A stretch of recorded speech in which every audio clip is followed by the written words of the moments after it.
Hello bachcho, let's read the question. The question says the freezing point of a thermometer is marked as 20 degrees and the boiling point as 150 degrees. The temperature of 60 degrees Celsius on the thermometer will be read as option A 40 degrees, option B 65 degrees, option C 98 degrees और option D 110 degrees. हमारा यहाँ पे जो की concept है वो रहेगा temperature conversion in different scales. हमारा टेम्परेचर कन्वर्जन का फॉर्मूला होगा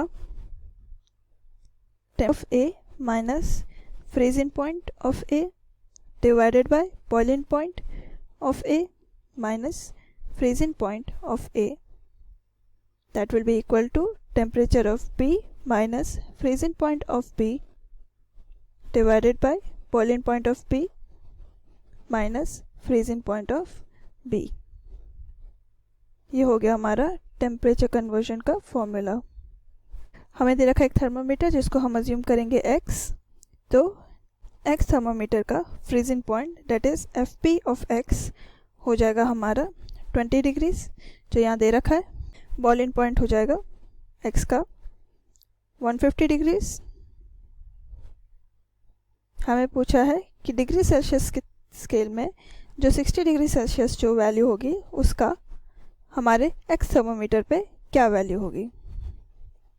तो हम ये फॉर्मूला अप्लाई करेंगे T of x minus FP of x divided by boiling point of x minus freezing point of x will be equal to temperature at Celsius scale minus freezing point at Celsius scale divided by boiling point at Celsius scale minus freezing point at Celsius scale. इसको अगर हम apply करेंगे temperature of x minus 20 degrees freezing point है divided by 150 degrees boiling point है minus 20 degrees. That will be equal to temperature Celsius का दिया है 60 degree Celsius minus freezing point 0 degree Celsius हो जाता है divided by 100 degree Celsius boiling point है minus 0 degree freezing point.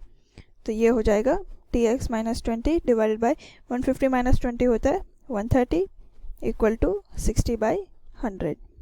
इसमें 0 0 0 0 cancel out हो जाएगा तो Tx माइनस 20 हो जाएगा 6 इंटू 13. सो Tx माइनस 20 हो जाएगा 78. Tx की वैल्यू आ जाएगा 78 प्लस 20. देयरफॉर हमारा Tx का वैल्यू है 98 डिग्रीज. ये है हमारा final answer that is 60 Celsius में हमारे x थर्मोमीटर की वैल्यू आ जाएगी 98 degrees. Therefore, the correct answer would be option C, 98 degrees. Hope you understood well. Best of luck.